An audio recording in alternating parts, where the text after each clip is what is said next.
Hello, everyone, and welcome to the session titled Supercharge Your Giving, the 3 concerns I overcame before signing a 10% pledge with our speaker, James Rayton. I'm Valerie Pang, and I'll be the MC for this session. In this session, James will share his own experiences as an aid worker and how this helped him overcome the concerns he had with effective giving.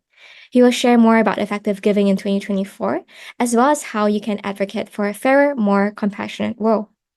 Following James' presentation, we'll move on to a live Q&A session where James will respond to your questions. You can submit questions through the Swapcard live discussion feature. Then, after 45 minutes, we'll bring the session to an end. So let me now introduce our speaker for this session. James Rayton is the head of community and partnerships at Giving What We Can. Best known for the 10% pledge, Giving What We Can is a charity that is building a global community of people who care about doing what they can to help others. James has been giving 10% of his income away since 2020. James previously was the Crisis Center Manager for the United Nations Assistance Mission in Somalia. He also worked at Save the Children International in various roles, such as being the Director of Impact Investment. James also worked at other charities such as Variety and Free the Children, so he has a long history of doing charity work. So without further ado, I would like to invite James to give his presentation. Thank you so much. Thanks for the introduction, Valerie, and thank you to everyone here for joining this session. I hope this will be interesting for everybody on the call. For those of you who are new to the ideas of effective giving, I think, or I hope that this will be a really good introduction for you and prompt you to think a bit more about whether this is something that you want to embed as a part of your life. And for those of you who have already started donating or have even signed a pledge yourself, I hope this is an interesting session and can also equip you with some of the skills that you might need to advocate for this and to try and help us achieve our goal of making significant and effective giving a global norm. I talk about the concerns I was going to discuss, but just before I talk about that, I want to bring you back to 2019. So this was the beginning of my own experience with effective giving, and just to kind of situate us as we sit here on a Saturday, in my case, a Saturday morning. A few things happening in 2019. So first of all, we've got the fire at Notre Dame Cathedral. We then have, closer to home for me at least, the Duke and Duchess of Sussex, Harry and Meghan, welcoming their first child, Archie. There was this, don't know if you all remember about this, there was some kind of odd disease going around in a city in China towards the end of the year. But the most significant thing in 2019 was that I still had a full head of hair. Very exciting times, ladies and gentlemen. Also in 2019, I was worrying about 3 things with my giving. I was worrying I couldn't afford it. I was worried it might be wasted. And I was also worried about this idea that if I made a big commitment to giving, I might be seen that I was virtue signaling, that I was acting holier than thou. I was thinking about these things while I was working for a large NGO, and this is Za'atari refugee camp. I was visiting there in 2019, towards the end of the year. In 2019, 80,000 people were living in Za'atari. Most of them were refugees fleeing from Syria, where the civil war was still raging. And my job was to go and to do an assessment around education for children. So doing an analysis of what was working in the camp, what could be improved, and it was a really good visit in many ways. It was nice to see the positive work that NGOs were doing. I could see the impact that was having on children's lives, and that was very kind of reassuring and you know, a good thing for me to see as an aid worker. But it was also very challenging emotionally. I was interacting with people, and there were children in that camp who had been born in the camp and didn't know a life outside of these cramped, dirty, cold conditions. And it really affected me. And it affected me so much that when I came back to London, where I was living at the time with some flatmates, I was really struggling to make a separation between my professional life and my personal life. I was getting upset. I was actually quite stressed and struggling with a lot of the problems that aid workers and humanitarians often deal with. even feeling guilty even for some of the things that I'd seen. And actually, coincidentally, you'll find a lot of really properly hardcore humanitarians will be quite stoic. They're quite removed. They keep themselves to themselves, and they really very good at separating their work from the rest of their lives. And I wasn't doing a very good job of that, honestly. I sat down for dinner one night with my friends, and I said to them, I just really think that the rich need to do more here. I think it is not fair that these people are living in these conditions through no fault of their own. The rich should be they should be giving at least 10% of their income away. And then a friend of mine, at the dinner table, he turned to me and he said, "Well, who do you mean when you say the rich?" And I said, "Well, at least the top 5% of earners." I didn't actually think that I was in that group, but it turns out that I was. This is a calculator on Giving What We Can's website called the sort of How Rich Am I calculator. And it shows you where your income post-tax puts you relative to the rest of the world in terms of your earning. Just to give you an indication here, and it's also, as you can see at the bottom of the slide there, adjusted for the cost of living in your country. In the US, using the US as a baseline here, but if you have a salary over $20,300 per year post-tax, then you too are in the top 5% of global earners. Learning I was in this kind of global elite, that I was one of the richest people in the world, I had a real sort of crisis of conscience, basically. I was worried about things like, I was hoping to get married later. I was living in one of the most expensive cities in the world, but yet my work put me face to face with what it might be like for people who were living in very, very different conditions. And basically, I was worried, could I donate on the level that I'd been advocating for at the dinner table? Could I balance my morals with my bank balance? So I dug a little bit more into this, and this is what I found. This is the distribution of global income per day, adjusted for purchasing power parity in US dollars. So you can see there the average person's living on around $5 to $10 per day. This is the grey area on the right. That is top 5% of earners. So that's where I was sitting.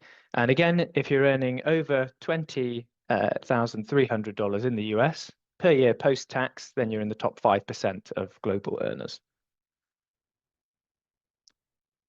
The difference between the top 5% and the top 2% globally is around, you can see the figures there, it's about $28,000 per year. So that's what it would take to move you from the top 5% to the top 2% of global earners.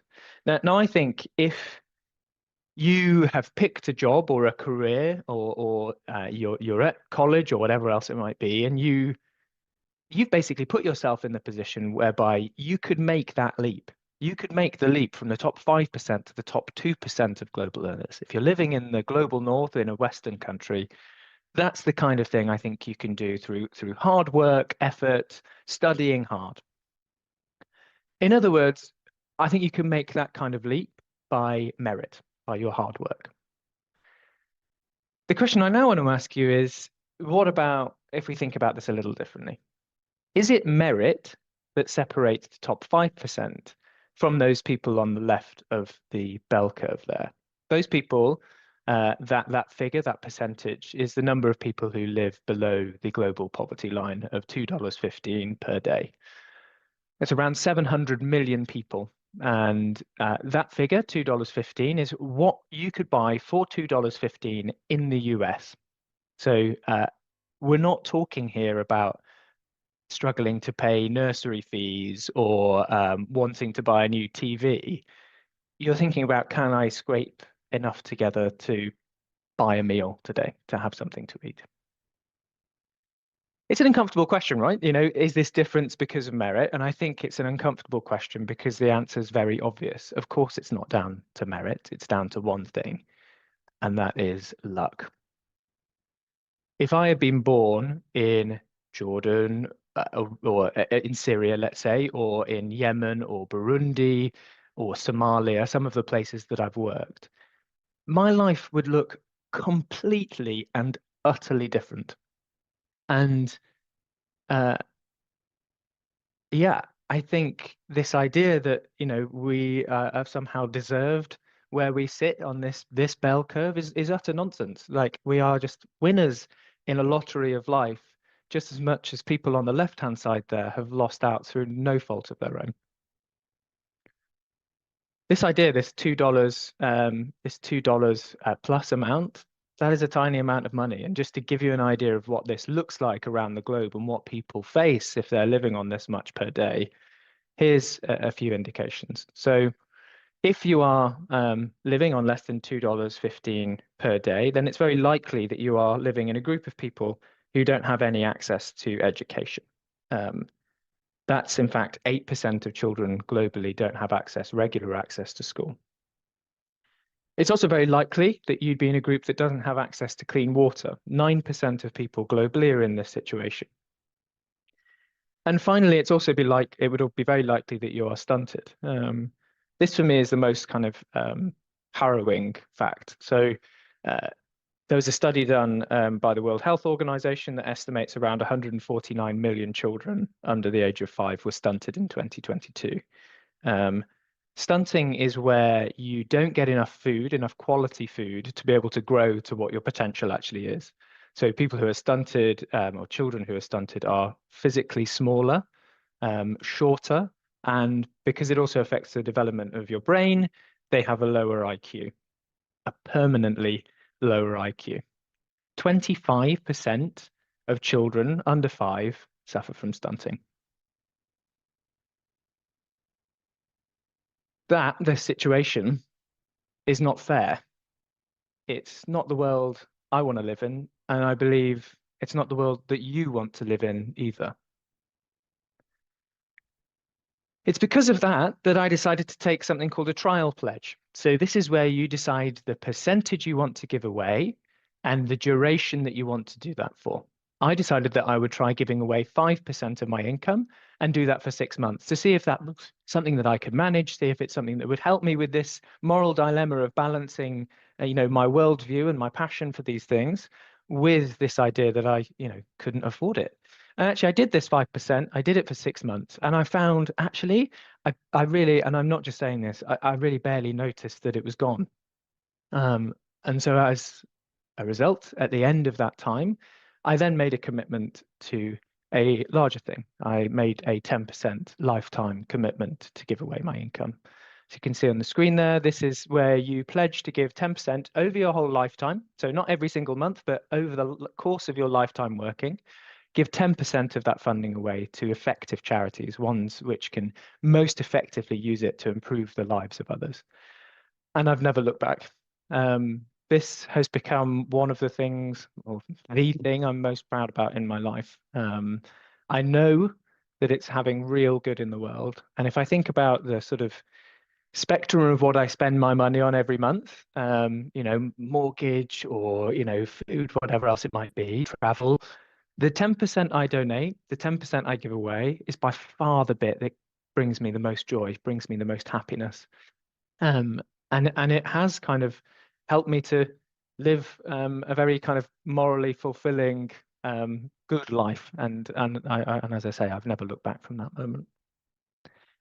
I'm going to take a pause now in the speech. A lot of what I mentioned here is on this idea that we are incredibly wealthy. So I just want to take a pause and invite everybody on the call here. I'll stop speaking for a couple of minutes here. Just scan this QR code on the screen. This is Giving What We Can's How Rich Am I calculator. And it shows you how wealthy you are, where you sit on that bell curve. And it also kind of shows you where you might be if you donated 10% as well. So I'll pause for a couple of minutes just to let people have a look at this. If you're a student or you're unemployed, think about what kind of earning you might achieve in your next job. And also bear in mind that if you are a student, 10% of not a lot is not a lot or nothing. And so there are different ways that you can set this up as well, which I'd be happy to talk about. But yeah, I'll take a pause here just for a moment.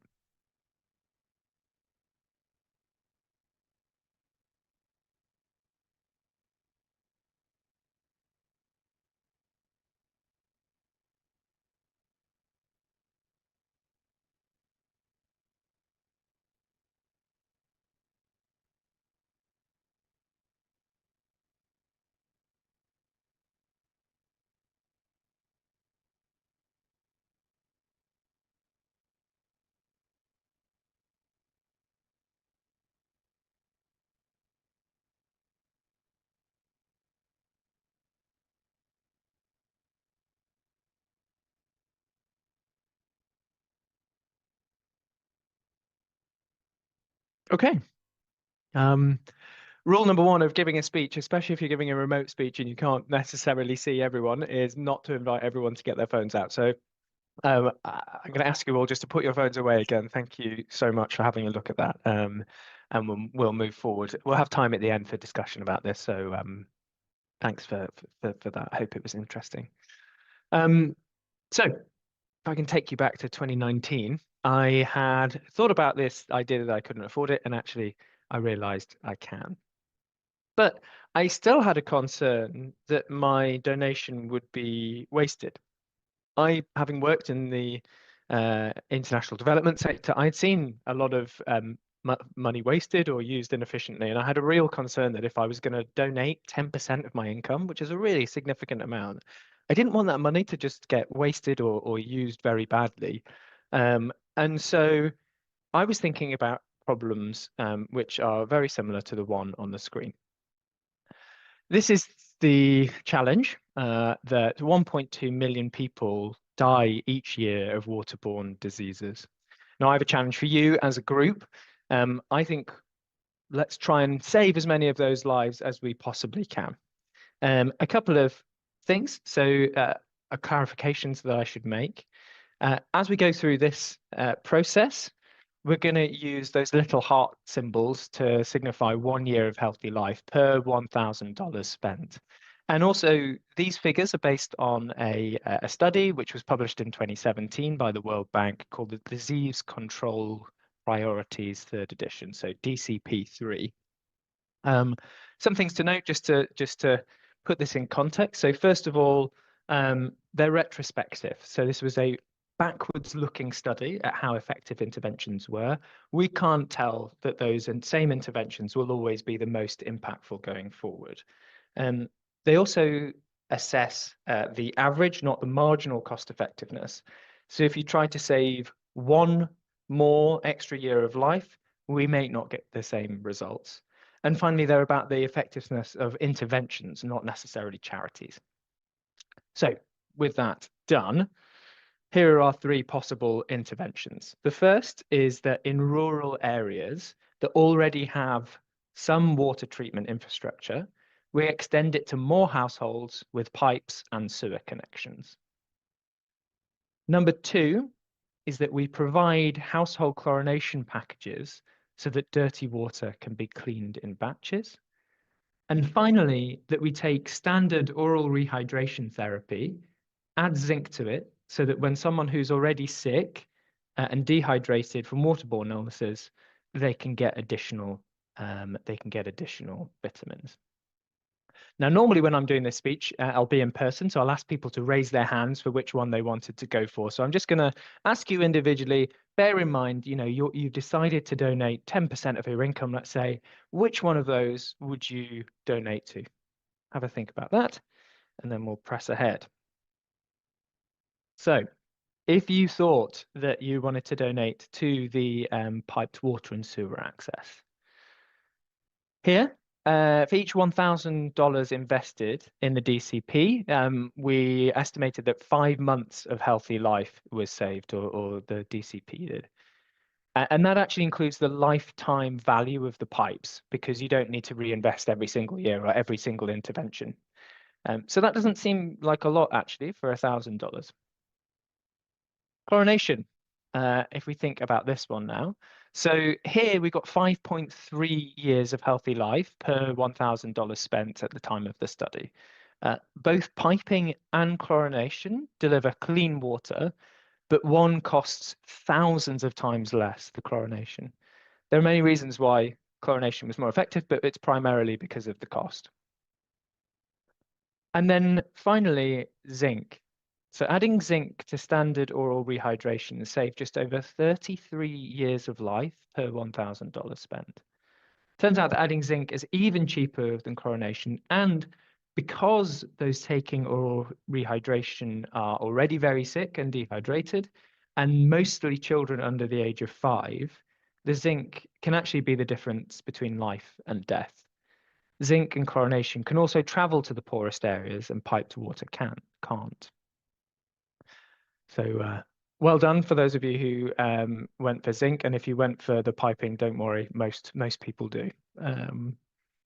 My question now is, what if we expand our scope beyond preventing and treating waterborne diseases, and what if we broadened our focus to just stopping preventable deaths? If we did that, then we could have other cause areas or other options to invest in. And this is artesunate.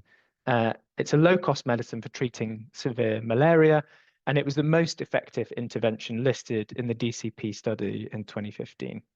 It actually saves over 200 years of human life for $1,000.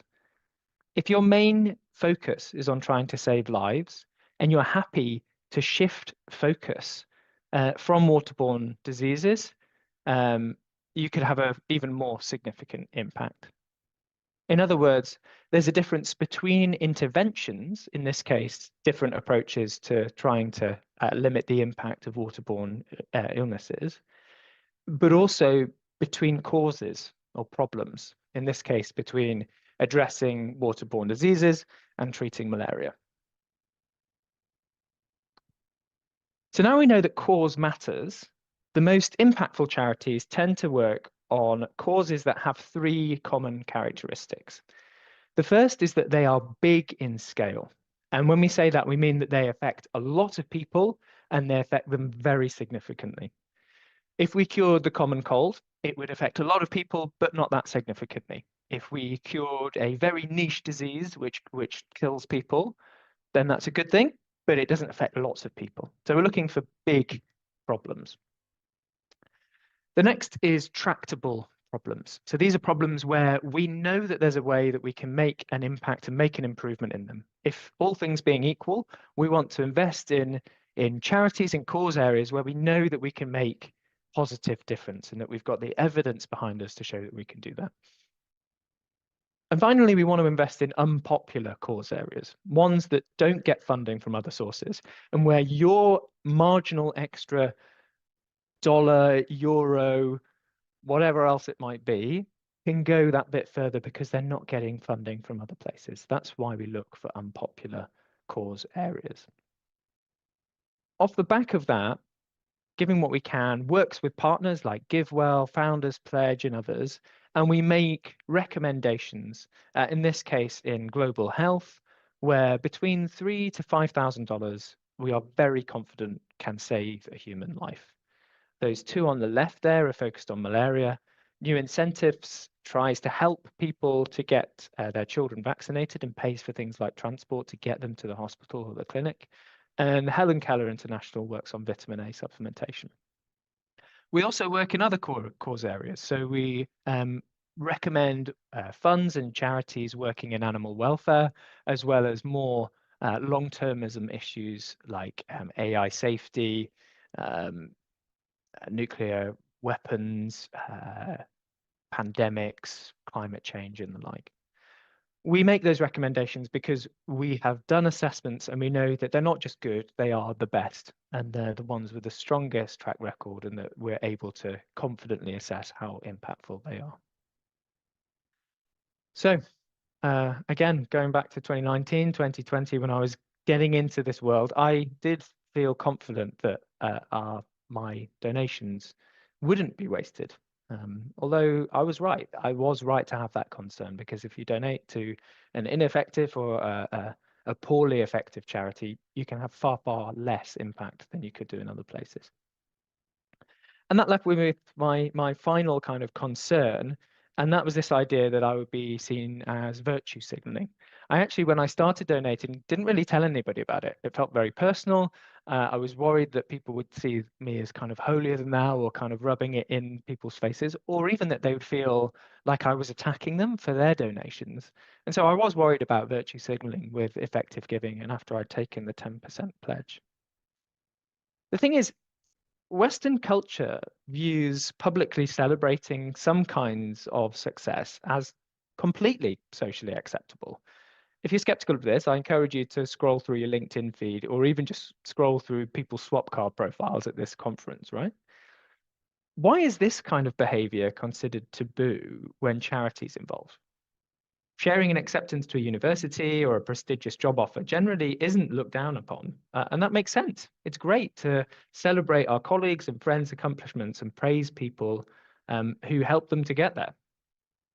The same should definitely apply to publicly declaring a dedication to improving the world by giving a well-deserving charity that has the potential to transform lives, giving them some of your income. That's a really wonderful thing and something I think we should be more open about and more willing to speak about.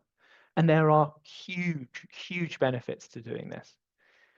The psychological and social phenomenon of social proof shows how people copy the behavior of others. People are more likely to do things if they see others doing it. The term was actually coined by Robert Cialdini in his book Influence, and it's commonly used in marketing, right? We see reviews on websites or celebrity product endorsements. It's a key part of life, and it's a key part of the way that businesses operate. There are huge, tremendous benefits to being public with our actions. Beyond the direct value to charity, it's important to think about the knock-on effects of engaging others to be generous. Think about it this way. Pledging to donate 10% of your income to effective charities means you can have an incredible impact in the world. But just convincing one other person to do a similar thing to you, that is a way to just multiply the impact that you're going to have in the world. And encouraging others to make a similar commitment is a way to improve and expand on the impact, the positive impact you're having in the world.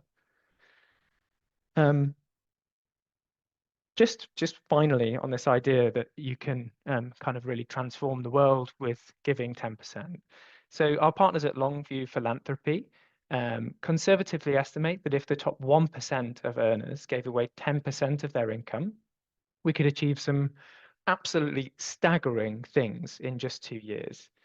These include permanently ending world hunger, providing clean water and sanitation to everyone once and for all, providing double the funding for clean energy research, quadrupling the money for nuclear safety, and 5 times the investment in AI risk mitigation. I'll be honest, when I signed the pledge back in 2020, I really didn't tell anybody about it. But now I have. It has become a whole different way that I see the world. And I can see my impact increasing as I talk more and more about this idea of effective giving. And that's why it's a crucial part of our mission. You can see our mission on the right there. We're trying to create a world where giving effectively and significantly is a cultural norm. And if you can join us on that journey, that would be a really amazing thing. So I've stopped being worried about virtue signaling because I know the positive impact I can have on the world by talking about my giving and encouraging others to do the same. I'm going to finish there. Again, thank you so much for coming to the talk. I just want to encourage you to do those things on the screen. So visit our website. There's loads of information there that you can find out more about effective giving. Next, pick an effective organization, try donating to them, see how it feels. And maybe you want to go a step further and then set up a trial pledge as well. It really worked for me and it led me to signing a 10% pledge, which, as I said, has become one of the things I'm most proud of in my life. And then finally, I would just encourage you to tell the world about what you're doing. If you've done this already, if you're already a pledger, please be as open about it as you feel you comfortably can, because the impact you can have by talking about your pledge can really multiply and transform the impact of your giving. I will stop there. Thank you so much for your time, everyone, and welcoming any questions.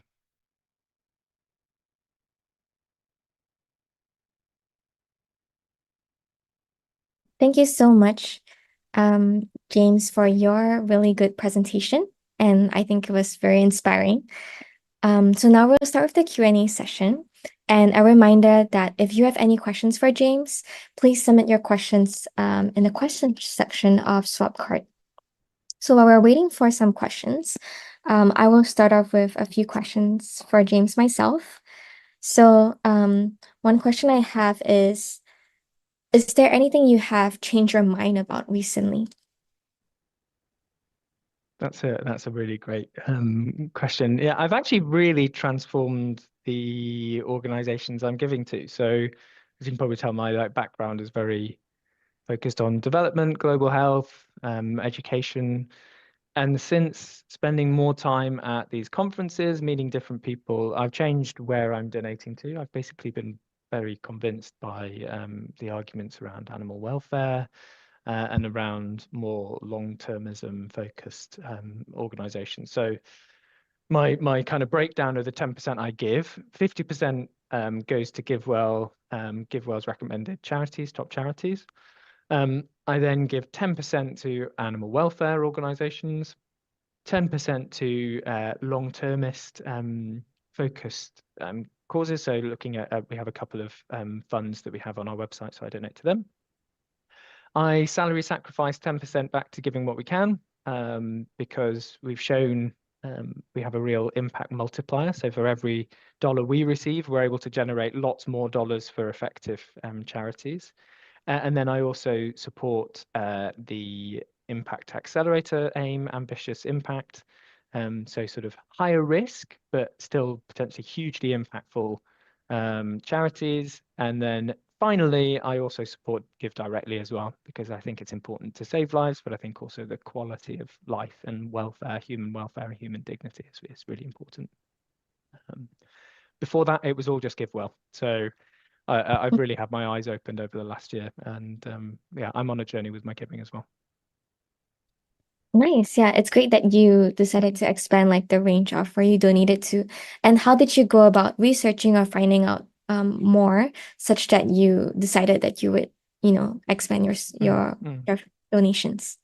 So I think first of all was I did spend a lot of time on Giving What We Can's website. So what's really nice under our kind of research, we do break down by cause area, and there's a lot of information there at kind of articulating the why. So why is it important to care about animal welfare? Think about the scale of that problem, and actually the scale of the suffering that particularly farmed animals, go through in the world.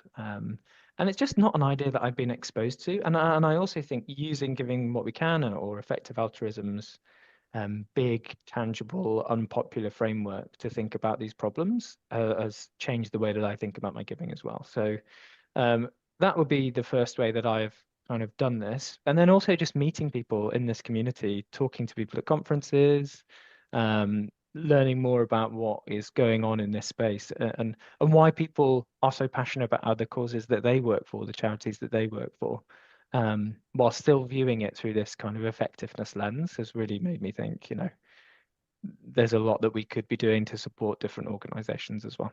So yeah. Okay, nice. Thank you for your question. Sorry, thank you for your answer. So Okay. now we have a few questions by the audience. So Sure. I will start off with one of them is by Marcus, and he's asking, how worried should I be about long-term risk to my donations? For instance, if a larger global population increases risk of violent conflicts, AI races, environmental degradation, how should this be weighted against the positive impact of saving lives and making people healthier? Okay, so to recap then, thinking about that's a now versus later problem, right? From what I'm hearing. It's a really difficult one, and I think, to be honest, actually, this is exactly this thinking that has made me want to diversify my own giving, because I do think there is inherent risk either way. I think for me, it feels less risky to donate to global health or animal welfare, just because it's very tractable. So we know what works. We know that if you deliver 800 mosquito nets, it's likely that you will save a human being's life. So that's well documented and well understood, and actually is relatively low risk way to invest your donation. Whereas with longer term stuff, you're straying more into the areas of advocacy, policy work, software development, whatever else it might be, that we're just not as clear that where the impact is going to be there, but the scale of the problem or the potential risk of the problem is so enormous. And so I do think that, there's a lot of big problems here, and how you donate should reflect where you believe that the kind of greatest risk might be.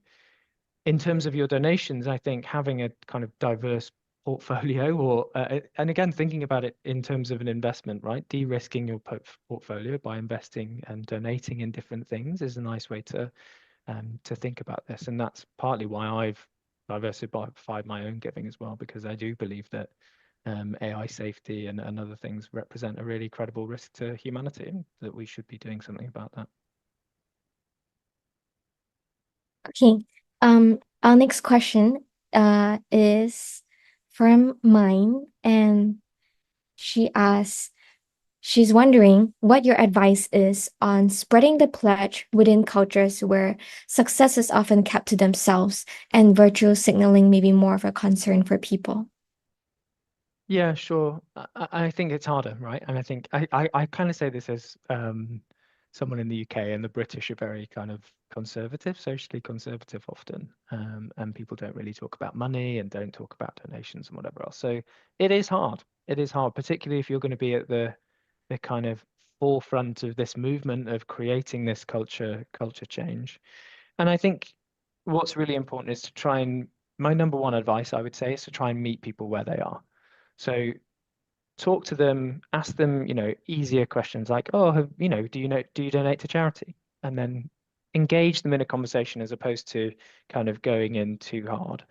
Although having said that, I had these fears as well. And like I'd never posted on social media about my giving. But as soon as I started doing that, I found the response was actually overwhelmingly positive. I didn't have any negative feedback from anyone about my giving. I think and it challenges people. It challenges people to think, okay, I'm donating, a few pounds or a few euros or whatever else it might be every month. But actually, maybe I should be doing more. And so, yeah, it's often uncomfortable, I think, and you have to do what's right for you. But if you buy into this idea of social proof, which I really do, if you can convince one other person to take a pledge, there's counterfactual arguments and whatever else, but you're significantly increasing, potentially doubling the impact that you as an individual have had. And that is a really strong incentive, I would say, to put yourself out there and try this and see whether it's something that might work for you. We have a lot of resources on our website as well around this, about how to talk about pledging and how our community go about pledging. We've got like social media templates and other things on there as well. So if you go on to Giving What We Can and then hit the drop down of community, there's lots of stuff there, particularly under Share Our Ideas, which can help you on how to do that. Yeah. Okay, thank you for your answer. And we have another question from Dilip, which is, how do you execute your giving? Do you give the money monthly to your choice of charity, or do you give it once at the end of the year? Yeah, really good question. So I've changed actually. So I was living in Kenya when I signed the pledge, and then a couple of things. So one, I was earning a kind of a decent salary, and Kenya felt very affordable compared to where I've been living before. So I actually was donating around 20% at that point. So my pledge was much higher than 10%. But I did it on an annual basis. So I saved up, had a separate account, and then donated. I sat down once at the end of the year and did a bit of research and thinking, and then made my donations, inevitably to give well. But I then came back to the UK earlier this year, and I've now started donating on a monthly basis. Um, and to be honest, the monthly donations for me at least have felt a lot easier because I'm doing it through payroll giving. It's tax efficient, so it comes out before any tax has been taken out of my salary. And that way I don't need to think about it as much. And we find a lot of people find it easy just to donate on a kind of get into that rhythm of donation and do it that way. So I've done both, and from my experience, I found it a lot easier to do the monthly donations. What's also quite nice is depending on where you live, you can donate through Giving What We Can, and that be a tax efficient way to donate. So we're registered in various countries, and we also have partner organizations in various other countries as well. So you can manage all of your donations, do it on a monthly basis. So just set a monthly payment schedule, and then we give you all of the information you need to be able to kind of do tax efficient donations as well. So it's very simple. Just go onto our site, hit donate next to the organizations or funds you like. So you pick 5. We then have a kind of slider system, so you can apportion how much of your donation you want to go to each one, and then hit monthly donation, and then that's it. It's all done. At the end of the year, we send you the tax receipts and everything else, and then you go from there. So we've tried to make it very simple to do that. But yeah, short answer is I've done both, and I find donating monthly is just an easier way to do it. Mm. Yeah, and it sounds like it's very convenient as well. So, okay, our next question is from John Carlo. He is a school teacher. He's wondering if raising awareness among school children, or like teenagers is effective, or other things equal, should he maybe change his job if given a good opportunity? Great question. Actually, I've been learning more and more about this recently. So there's a very cool organization called Leaf. So if you go on Google, type in Leaf, and Leaf effective altruism or something along that. If not, please drop me an email and I can introduce you to the team there. But basically, they are exploring how to talk about effective altruism and embedding effective altruism into their curriculum. I personally think it's a good idea. I think there are some safeguarding risks around, encouraging young people to make very significant commitments in their life. So you have to be careful about how you do that, but they have a very strong safeguarding team at Leave. Just out of sort of interest, so Giving What We Can's typical donor is actually below the median income in the countries they're donating from. And that's because we tend to find that students are particularly aligned with this idea of giving away 10% of your income and making a commitment for the course of your life. A few reasons for that. It's sort of easier to do before you're kind of caught in the golden handcuffs of like having a well-paid salary, whatever else, where it feels harder to give away 10%, even though it's actually easier. And yeah, maybe perhaps young people are more kind of idealistic or whatever else. But also what's interesting is once you make that commitment, people tend to stick to it. The actual value of a pledge over a lifetime does go up, and that's accounting for people who stop pledging. So we can see that, obviously young people have lower incomes generally, and so as people go through their life, the value of the pledge goes up as well. And as I say, that's accounting for people who stop donating altogether. So yeah, I think engaging young people is a very effective thing to do. And I would recommend talking to Leaf about how you might want to embed that into a curriculum as well. Okay, great. Yeah, that sounds like good advice. So we have another question from Patricia, which is Giving What We Can focusing more on the super rich, like below one, like the top 0.01% to donate, or on the richest 5%? Yeah, it's funny. Oh, sorry, yes. Let's see, she's just curious if the approach to convincing them is similar or different. No, good point. So Giving What We Can is focused on what I would call it like the middle class in the global north.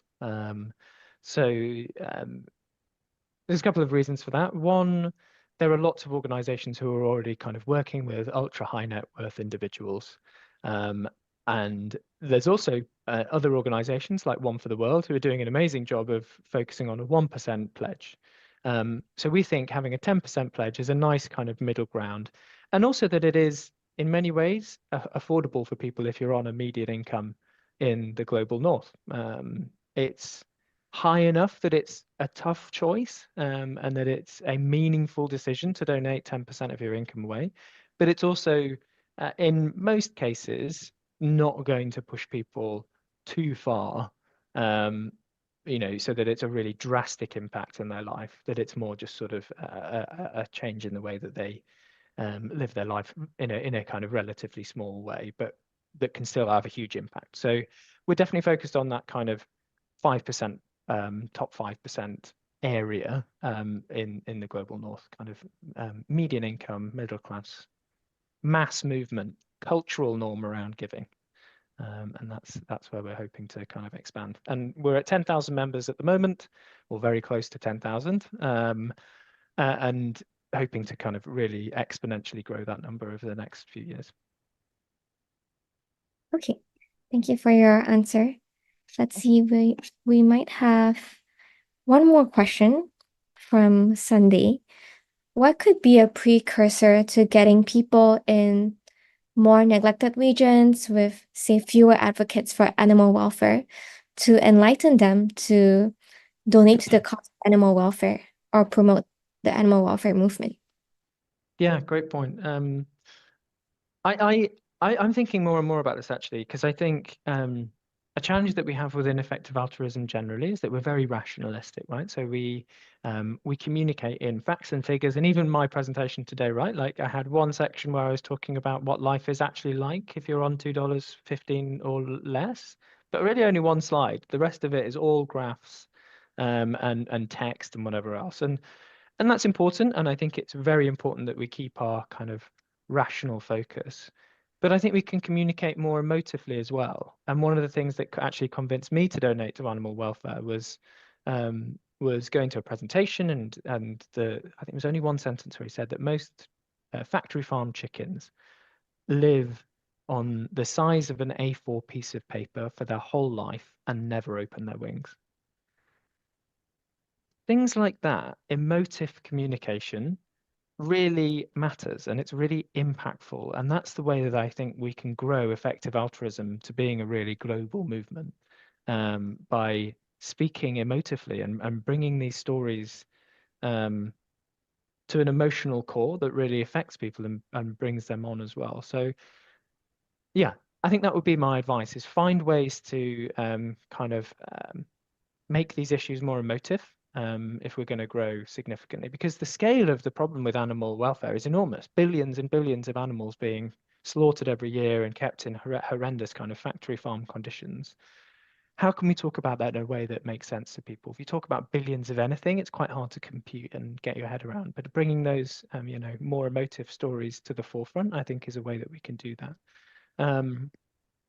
More broadly, I think it does take time. So going straight in, pitching shrimp welfare or insect welfare to people will put them off if they're new to effective altruism. That's not the kind of this idea of a thin end of the wedge. How do you get people interested in exploring our ideas and these ideas of giving effectively and having major impact? And that's not to say I don't think Shrimp Welfare are a very good organizations to donate to. I think they are, but I don't think they're the way that you can introduce people to effective altruism, because it will just put people off. They need time to, understand what these concepts are and bring them in. And often global health is a way to do that. We find that people start donating to global health, and then as they learn more and more about effective altruism, their donations diversify. Kind of exactly what's happened with me, actually. So I think, yeah, just be emotive, and try and kind of take the easy wins to onboard people into effective altruism and caring about the cause area. All right, thank you. So just a final question. How does giving what we can prioritize the causes to give? Sure. And what focus on, how do you focus on global problems to support? Sure. No, another really good question, everyone. Thank you. So what is different from us to other charity evaluators is we don't actually evaluate charities directly. We evaluate evaluators. So we evaluate GiveWell, we've evaluated Founders Pledge, animal charity evaluators, and others. And the reason we do that is a couple of reasons. One, we're actually fairly low. We're a small team. There's only 10 of us globally, so we want to use our capacity in a way that has the most impact. And we think, secondly, that actually it's good for the evaluators to have their own methodologies kind of scrutinized and hopefully improved as well. So that's why we do that. And then our recommendations are based on that. So if we are able to successfully evaluate the likes of GiveWell, then we will take the recommendations that we see are most kind of robust and most strongly backed from those recommendations and recommend them ourselves. So that's how we pick the charities. In terms of the cause areas, we are always reassessing this. So we look at areas and we really look at those three factors that I spoke about: big, tractable, and unpopular. And that's how we think about which cause areas we want to prioritize. And that's why we've prioritized the ones we're looking at the moment. Within effective altruism, there's a growing movement to look at different things like climate change, more potentially adding that as a cause area. There are challenges with that. It's actually a very popular, well-funded area generally, but there are areas within climate change that are quite poorly funded, but tractable and significant impact as well. So it might be that we start doing other cause areas as well and making more kind of robust recommendations there. But yeah, again, it's those three things: big, tractable, and unpopular is how we make decisions on which cause areas to focus on. Okay. All right. Thank you so much for all your answers to the various questions by the audience. Thank you. So we have reached the end of our session. So thank you so much for giving your great talk and a great Q&A session as well. So thank you everyone for attending our session today. Thanks, Valerie. Thanks, everyone.